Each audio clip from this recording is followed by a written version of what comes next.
तो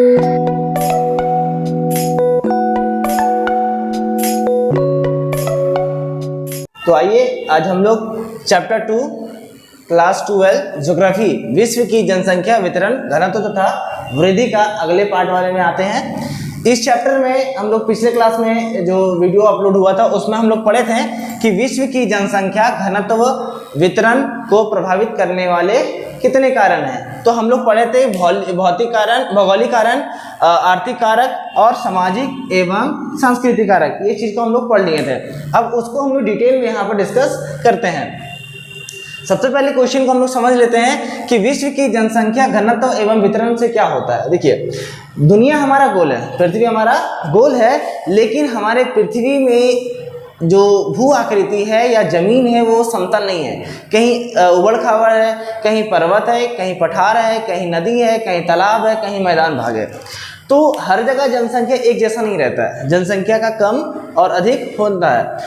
कोई आपदाई कारण हो सकता है, किसी और कारण से हो सकता है। तो उसी कारण को हम लोग डिस्कस करेंगे इस क्वेश्चन में कि मनुष्य का जो जनसंख्या या जनसंख्या है कहीं अधिक होता है, कहीं कम होता है। तो इसका क्या क्या कारण बन सकते हैं, तो आइए देखते हैं। इसका सबसे पहले है भौगोलिक कारण। भौगोलिक कारक क्या होता है? प्राकृतिक कारण को ही हम लोग भौगोलिक कारक कहते हैं, समझिए। चलिए, भौगोलिक कारण में क्या क्या आ सकता है? जल की उपलब्धता आ सकता है, भू आकृति आ सकता है, जलवायु आ सकता है, आपदाएं आ सकता है, मृदा आ सकता है। मृदा का मतलब मिट्टी होता है, सॉइल। तो इसको हम लोग डिस्कस करेंगे। देखिए, यहाँ पे पूरा नोट्स लिख पाना तो पॉसिबल नहीं हो पाएगा। ये जो ऑफलाइन बच्चे आते हैं उनके पास है, बाकी हम लोग नोट्स प्रोवाइड करने का तैयारी चल रहा है। कुछ दिन में कुछ समय लगेगा, ऑनलाइन पीडीएफ आपको मिल जाएगा। चलिए, तो जल की उपलब्धता, जल की उपलब्धता जो है वो क्या है? जल की मौजूदगी, जल की मौजूदगी। अब समझिए, हमारे मनुष्य जो है वो जल पे बहुत डिपेंड होते हैं, और मनुष्य ही नहीं बल्कि जानवर भी, है ना। इस पूरे पृथ्वी में जितने भी प्राणी हैं, पेड़ पौधे हो सकते हैं, मनुष्य हो सकते हैं, जानवर हो सकते हैं, सभी की आवश्यकता पानी से है। तो इसी तरीके से हमारा जो मूलभूत आवश्यकता है, क्या कह रहे हैं? मूलभूत, है ना। चलिए, मूलभूत आवश्यकता जो है वो हमारा क्या है? पानी है। तो जहां पर पानी अधिक होगा या स्वच्छ होगा या पीने योग्य होगा, वहां पे लोग जो है अधिक निवास करेंगे, है ना। जहां पे पानी पीने योग्य होगा, रहने योग्य होगा, है ना, वहां पे लोग अधिक निवास करेंगे, क्योंकि जल क्या है? मूलभूत आवश्यकता है। और जब जल हम लोग को मिल जाएगा तो हम लोग को जिंदगी जीने में आसान हो जाएगा, बिताने में आसान होगा। आपको एक चीज़ और पता होना चाहिए कि हमारे पृथ्वी में 71% लगभग पानी है, जिसमें 1% पीने योग्य है। अब अगर 1% भी पीने योग्य है और वहाँ पर भी अगर जहाँ हम लोग रहेंगे वहाँ पानी नहीं रहेगा, तो हम लोग पढ़ पाएंगे? नहीं पढ़ पाएंगे। हम लोग खेल पाएंगे? नहीं खेल पाएंगे। रह पाएंगे? नहीं रह पाएंगे। ठीक है। तो जहाँ पानी अधिक होगा या पीने होगा, स्वच्छ होगा, जल की उपलब्धता होगा, वहाँ पर हम लोग क्या समझ रहे हैं? समझ रहे हैं ना। हाँ, क्या होता है? वहाँ पर लोग वहाँ पर लोग अधिक रहते हैं। अब एक चीज़ और है कि पानी से क्या क्या हो सकता है। तो पानी से रहना, खाना, है ना, कपड़ा धोना, साफ सफाई करना, वगैरह वगैरह बहुत सारी चीज़ें हैं। हम लोग बचपन क्लास में ही पढ़े थे कि यूजेस ऑफ वाटर। आगे आते हैं भू आकृति। भू आकृति क्या होता है? जमीन। जमीन कहीं पर्वत होता है, कहीं पठार होता है, कहीं मैदान होता है। अब मैदान भाग में अधिक लोग निवास कर रहे हैं, क्योंकि आवागमन में बहुत सुविधाएं हो जाएगा। अगर पर्वत में रहेगा तो आना जाना बहुत दिक्कत हो जाएगा, कोई भी पहाड़ पे, है ना। हम लोग पहाड़ पे कब जाते हैं? जब हम लोग को घूमना होता है, ट्रैवलिंग करना होता है, तब। वैसे मैदान हम लोग ज़्यादा अच्छा लगता है। तो जिस क्षेत्र में मैदानी भाग अधिक होगा, उस क्षेत्र में क्या होगा? लोग अधिक निवास करेंगे, क्योंकि वहाँ से नदियाँ वगैरह बहती है, जीवन आसान हो जाता है। आगे आता है जल। जल को हम लोग जलवायु को हम लोग मौसम से भी कहते हैं। अब ये मौसम क्या होता है? देखिए, किसी को ठंडा पसंद है, किसी को गर्मी पसंद है। अगर ठंडे के दिन में गर्मी आ जाए तो टेम्परेचर उल्टा हो जाएगा, इंसान रह नहीं पाएगा, है ना। और हमारे पृथ्वी में, हमारे दुनिया में बहुत ऐसा जगह है जो 12 महीना ठंडा पड़ता है, गर्मी पड़ता है, 12 महीना उस तरह का है। तो सबसे अच्छा जो मौसम होता है वो जलवायु। चलिए, जलवायु। अब जिस क्षेत्र में जलवायु जो हमारा क्षेत्र है, मानसून कहते हैं उसको, मानसून। तो हमारे एक जलवायु होता है मानसून। मानसून मौसम जिस क्षेत्र में अधिक होता है, क्या है? मानसून जलवायु जो है जिस क्षेत्र में अधिक रहता है या जिस देश में अधिक पाया जाता है, उस क्षेत्र में, उस देश में लोग अधिक निवास करते हैं। बात समझ रहे हैं? तो जलवायु हमारे मनुष्य को रहने के लिए बहुत ही महत्वपूर्ण कारक में से एक है, क्योंकि अगर मौसम सही नहीं होगा तो हम लोग निवास नहीं कर पाएंगे, हम लोग को ठंडा बर्दाश्त है, गर्मी अत्यधिक मिल जाएगा तो गर्मी बर्दाश्त नहीं कर पाएंगे, तरह तरह की बीमारियां और तबीयत खराब भी हो सकता है, और सबसे पहली बात है कि हम लोग उसको अफोर्ड नहीं कर पाएंगे। अब आता है मृदा। ये मृदा जो है उसको कहते हैं हम लोग सोयल। क्या कहते हैं? सोयल। मृदा को हम लोग सोयल कहते हैं। अब मृदा से हम लोग को तो जुड़ाव है, क्योंकि धरती पे ही मिट्टी होता है। अब मृदा की क्वालिटी अगर अच्छी नहीं होगी तो इंसान नहीं रहेगा। क्यों? क्योंकि मृदा से ही कृषि कार्य किया जा सकता है। ठीक है, किसान खेती कार्य, खेती, ठीक है, मृदा से ही क्या कर सकते हैं हम लोग? खेती कार्य कर सकते हैं। अब खेती करना क्यों आवश्यक है? क्योंकि मनुष्य को खाने पीने के लिए खेती की आवश्यकता पड़ेगी, और खेती करेंगे तो फसल वगैरह होगा, और उससे मानव अपना पालन पोषण भरण पोषण कर सकता है। तो मृदा का क्वालिटी जिस क्षेत्र में अधिक होगा, है ना, गुणवत्ता अधिक होगी, उस क्षेत्र में अधिक जनसंख्या रहेंगे, और वहां पर प्रभावित करने के लिए मिट्टी कारक बन सकता है। अब नेक्स्ट है आपदाएं। आपदाएं क्या होता है? डिजास्टर इसको इंग्लिश में कहते हैं। जैसे प्राकृतिक होता है ना, बाढ़, भूकंप, ठीक है, बाढ़, भूकंप, है ना, सुनामी, ये सब तो जिस क्षेत्र में ये सब आपदाएं कम आती है उस क्षेत्र में अधिक लोग निवास करते हैं। चलिए, अब आता है आर्थिक कारण। आर्थिक कारण एक है, लाइन है बहुत फेमस, बाप बड़ा ना भैया, सबसे बड़ा रुपया। चलिए, तो आपसे आज एक क्वेश्चन है कि 1 रुपए में पैसे कितने होते हैं? ये आपको कमेंट में बताना है। क्या है? ये आपको कमेंट में बताना है। चलिए, कमेंट में बताना है, कमेंट करिए हमको। बाप बड़ा ना भैया, सबसे बड़ा रुपया।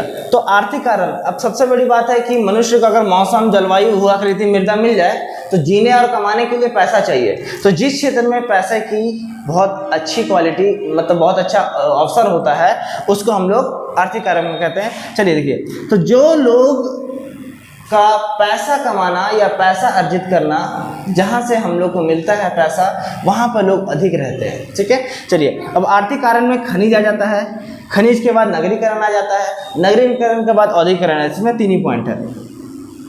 तो इसको समझते हैं, खनिज क्या होता है। जैसे हम लोग जानते हैं, आज मैं कैमरा से रिकॉर्ड कर रहा हूँ, है ना, ये हमारा बोर्ड है, ठीक है, ये हमारा क्लासरूम है, क्लासरूम में ईंटें लगे हुए, वो सब कहाँ से आए हैं? धरती से आए। धरती में खनिज संसाधन नाम का चीज़ आता है।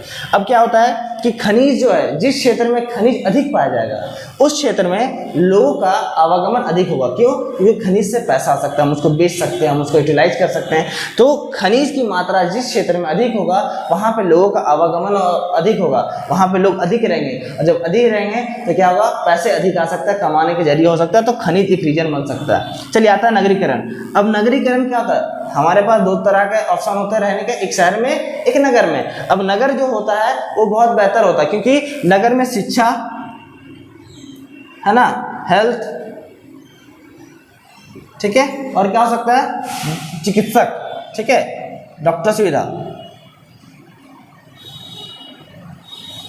चिकित्सक वगैरह का सुविधा हमको अच्छा मिलता है। और मिलता है मनोरंजन, ये सारी सुविधाएं हम लोगों को भरपूर मिलती है। इसीलिए लोग जो है शहर की ओर ज़्यादा आकर्षित करते हैं, और शहर में रोजगार का जो अवसर होता है वो विशेष होता है, बहुत ज़्यादा होता है ना। बहुत बड़ा वाले एम्प्लॉय जो होते हैं वो 20,000, 30,000, 35,000, 40,000, 50,000 तक का इनकम तक कर सकते हैं, नॉर्मल फैमिली भी अगर अच्छा पढ़ा लिखा हो। तो नगरीकरण में ये सब चीज़ें, तो जिस क्षेत्र में नगरीकरण ज़्यादा होता है उस क्षेत्र में रोजगार का अवसर मिलता है, सुख सुविधाएँ मिलते हैं, तो वहाँ जो लोग अधिक रहेंगे, ये पैसे के भी कारण हो सकता है। आगे आता है औद्योगिकरण। औद्योगिकरण से हम लोग को क्या मिलेगा? रोजगार का अवसर।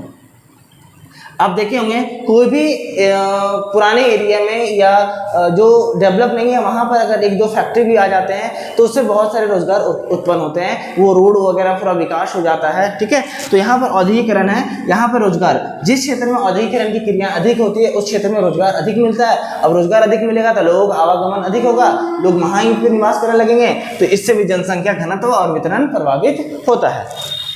तीसरा है सामाजिक एवं सांस्कृतिक कारक। क्या है? सामाजिक। अब ये समाज हमारे जीवन में बहुत इंपॉर्टेंस रखता है, बहुत अहम रोल रखता है। सांस्कृतिक हमारा धर्म से रिलेटेड है। चलिए देखते हैं। धार्मिक तथा सांस्कृतिक महत्व को, जिस क्षेत्र में धर्म और सामाजिक का महत्व अधिक होता है वहाँ पर क्षेत्र जो होते हैं, उस तरह का क्षेत्र जो होते हैं अधिक सघन होते हैं। सघन क्या होता है, मतलब लोग अधिक होते हैं, ठीक है। तथा सामाजिक और राजनीतिक, जहाँ पर लड़ाई होते रहता है, जहाँ पर मारपीट होते रहता है ना, जहाँ पे नेता लोग से थोड़ा सा युद्ध वगैरह होते रहता है, युद्ध नहीं कह सकते, वो कह सकते हैं हिंसा, है ना, उस तरह का क्षेत्र में अशांति होती है। और जब अशांति होगा तो लोग वहाँ रहना नहीं चाहेगा, ठीक है। हमारे उत्तर प्रदेश दबंगों का क्षेत्र आता था, अब तो बहुत कम हो चुका है, पहले तो जहाँ तहाँ मारकाट होता था, तो उस वाले क्षेत्र में लोग अधिक रहना नहीं पसंद करते हैं, ठीक है, वो क्षेत्र विरल रह जाती है। तो ये हमारा था जनसंख्या घनत्व और वितरण को प्रभावित करने वाले कारक। तो आते हैं नेक्स्ट टॉपिक पे, जिसका क्वेश्चन बना दिया हम। क्वेश्चन है कि जनसंख्या वृद्धि से क्या क्या समस्याएं उत्पन्न होती है। देखिए, कोई भी चीज़ होता है अगर अत्यंत हो जाएगा, ज़्यादा हो जाएगा तो प्रॉब्लम क्रिएट करता है। तो जनसंख्या वृद्धि हो रहा है, अब जान रहे हैं कि जनसंख्या जो है वो दिन प्रतिदिन बढ़ रहा है, दिन दुगनी और रात चौगुनी हो रहा है, ठीक है। अब यहाँ पर है जनसंख्या वृद्धि से निम्न समस्याएं हैं, समस्या होती है। अब पहले क्या है, संसाधनों पर दबाव, है ना। संसाधनों पर दबाव क्या है, संसाधनों को पहले समझ लीजिए, पृथ्वी में उपलब्ध हर एक चीज़, है ना, संसाधन कहलाती है। जैसे हमारा बोर्ड हो गया, मार्कर हो गया, है ना, हमारा मोबाइल हो गया, हमारा कैमरा हो गया, हमारा ट्रिपॉड हो गया, हमारा फैन हो गया, एवरीथिंग जो हमारे काम आता है वो एक संसाधन है। तो संसाधनों पर दबाव बढ़ जाता है। अब समझिए इसको, संसाधन बहुत कम है, ठीक है, कम है, और खाने वाले बहुत ज़्यादा हो जाएंगे तो इस पर प्रेशर पड़ने लगेगा, ठीक है। एक रोटी के 4 भाग कीजिएगा तो एक एक पौवा ही मिलेगा, मतलब एक एक कोना ही मिलेगा, स्लाइस जिसको कह रहे हैं। तो संसाधनों पर दबाव बढ़ रहा है, ठीक है। अब ये सिर्फ रोटी पे ही नहीं बल्कि पूरे पृथ्वी में दबाव बढ़ रहा है, और पृथ्वी पे दिन प्रतिदिन लोड बढ़ रहा है। अब लोड बढ़ रहा है तो पृथ्वी का जो घूर्णन 24 घंटे में होता है वो अब धीरे धीरे धीरे धीरे कम होता है, कम हो रहा है, तो ये इससे बहुत दिक्कत हो जाएगा। चलिए, अब दूसरा टॉपिक है प्रदूषण। प्रदूषण एक बहुत बड़ा महामारी के रूप का होता है। एक होता है धीमा जहर, ठीक है, प्रदूषण हमारा एक धीमा जहर होता है। प्रदूषण क्या होता है कि प्रदूषण हमारे मनुष्य द्वारा उत्पन्न किया जाता है। कुछ कुछ प्राकृतिक ढंग से भी होता है, लेकिन प्राकृतिक ढंग से जो प्रदूषण होता है बहुत कम होता है और लंबे धीमी गति से चलता है। तो ये हमारे आज हम लोग जनसंख्या बढ़ेगा तो बहुत सारे गाड़ी लेंगे, है ना, बहुत सारे फैक्ट्री लगाएंगे, बहुत सारे उद्योग खोलेंगे, तो जिनसे निकलने वाले अपशिष्ट पदार्थ को हम लोग प्रदूषण कहेंगे। तो प्रदूषण का भी एक समस्या है। आज प्रदूषण बहुत ज़्यादा हो गया जिससे कैंसर वगैरह होता है। अगर हमारे भारत में, दिल्ली में अगर आप 1 मिनट सांस लेते हैं तो 11 सिगरेट, कितना, 11 स्मोकिंग करते हैं हम, 11 सिगरेट का बराबर नशा करते हैं। खैर, आगे आते हैं विकास में बाधा। अब समझिए कि एक ट्रेन में 400 आदमी बैठ सकता है और जनसंख्या 600 हो जाएगा तो क्या होगा, वो ट्रेन की स्पीड कम हो जाएगी। तो उसी तरीके से हमारा जो विकास है, डेवलपमेंट है, जनसंख्या अधिक होने से विकास रुक जाता है या धीमा हो जाता है, तो विकास में बाधा होगा। आगे आता है भरण पोषण की समस्या। अब जनसंख्या जब अधिक होगा और भूमि खेती करना कोई नहीं चाहता आजकल, तो उसमें भरण पोषण, लालन पालन करने का दिक्कत हो जाता है, लोग खाएगा क्या। और ये हमारे भारत सरकार के पास बहुत बड़ा समस्या आता है। इसीलिए हर मंथ जो रूरल होते हैं उनको राशन कार्ड की मदद से भोजन प्रोवाइड किया जाता है। अब आता है भरण पोषण का। आगे आता है बेरोजगारी। ये तो बहुत बड़ा समस्या है भैया।